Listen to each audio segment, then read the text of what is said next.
हे बघा, आता याच्यामध्ये कंडिशन अशी आहे की जर D7 बीट तुमचा 1 असेल तर नंबर असणार आहे पॉझिटिव्ह, आणि D7 बीट जर 0 असेल तर नंबर असणार आहे निगेटिव्ह.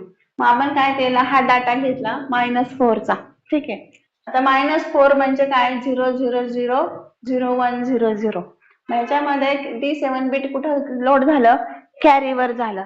आता कॅरी 0 आहे म्हणजे कॅरी नाहीच आहे. कॅरी नाही म्हणजे नंबर काय झाला तुमचा, निगेटिव्ह झाला. ठीक आहे. जो आणि जर तुम्हाला समजा बघा, तर नेक्स्ट नंबर काय तुमचा 98 आहे. मग 98 आपण नंबर लिहिला तर ह्याचं D7 बीट काय झालं, 1 झालं. मग हे 1 झालं म्हणजे कॅरी मध्ये काय होणार, 1 येणार. कॅरी 1 आहे याचा नंबर, याचा अर्थ काय झाला, तुमचा नंबर काय, पॉझिटिव्ह नंबर आहे. ठीक आहे. लॉजिक कळालं. आता प्रोग्राम बघा. इथं आपण काउंटर सेट केला. असे किती नंबर तुम्हाला चेक करायचे आहेत, 10.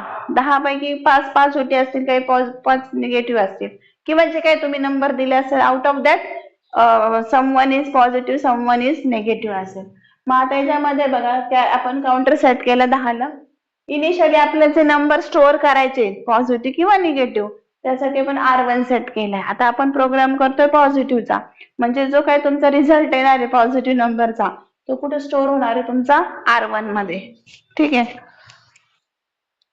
आता बघा, इथं पहिल्यांदा काय केलं, 3000 हा तुमचा डेटा पॉइंटर आहे. ऍड्रेस कुठं प्रोव्हाइड केलाय, 3000 वर. मेमरी लोकेशन, मग 3000 कुठं लोड झाला, DPTR ने. DPTR ने पॉइंट आउट केलेला ऍड्रेस वरचा डाटा कुठं लोड झाला, ए वर. म्हणजे समजा तुम्ही सपोज पहिला नंबर कुठं झाला तुमचा 62 नंबर आहे, तो कुठं लोड झाला, ए मध्ये लोड झाला. RLCA म्हणजे तो डाटा लेफ्ट हँड साइडला रोटेट झाला विथ कॅरी. तर आपल्याला चेक करायचा आहे की आपण सपोज आता हा पहिला नंबर आपला काय झाला, रोटेट झाला. ठीक आहे. रोटेट झाला तिथे चेक काय होणार आहे, कॅरी. जर कॅरी असेल तर तो कुठे येणार आहे, डाऊन. डाऊन म्हणजेच नंबर काय असणार आहे, तो नंबर असणार आहे तुमचा पॉझिटिव्ह. बरोबर. नंबर समजा, सॉरी, जर तुमचा कॅरी नसेल, जम्प इफ कॅरी ना, कॅरी असेल तर नंबर असणार आहे निगेटिव्ह, तो खाली येणार आहे. म्हणजे नेक्स्ट ऍड्रेस वर जाणार आणि नेक्स्ट नंबर चेक करणार. आणि जर नंबर पॉझिटिव्ह असेल तर तो कुठं स्टोअर होईल तुमचा, R1 वर. तो नंबर नाही स्टोअर होणार, तो काउंट करेल की एक नंबर त्याला पॉझिटिव्ह मिळाला. समजलं. मग असं कुठपर्यंत करणार, DNZ म्हणजे डिक्रीमेंट जम्प इफ नॉट 0. जो सगळे इच अँड एव्हरी नंबर जेव्हा सगळे तो चेक करेल, त्यातले किती पॉझिटिव्ह आले ते कुठं सेव्ह होणार, R1 मध्ये. आणि जे निगेटिव्ह नंबर तर आपण सेव्ह करतच नाहीये.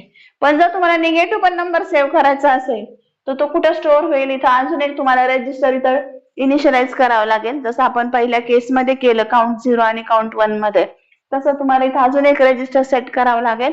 आणि जर कॅरी नसेल तर तिथं तो डाटा स्टोअर होईल, आणि कॅरी असेल तर तो R1 मध्ये स्टोअर होईल. समजलं का प्रोग्राम? ओके.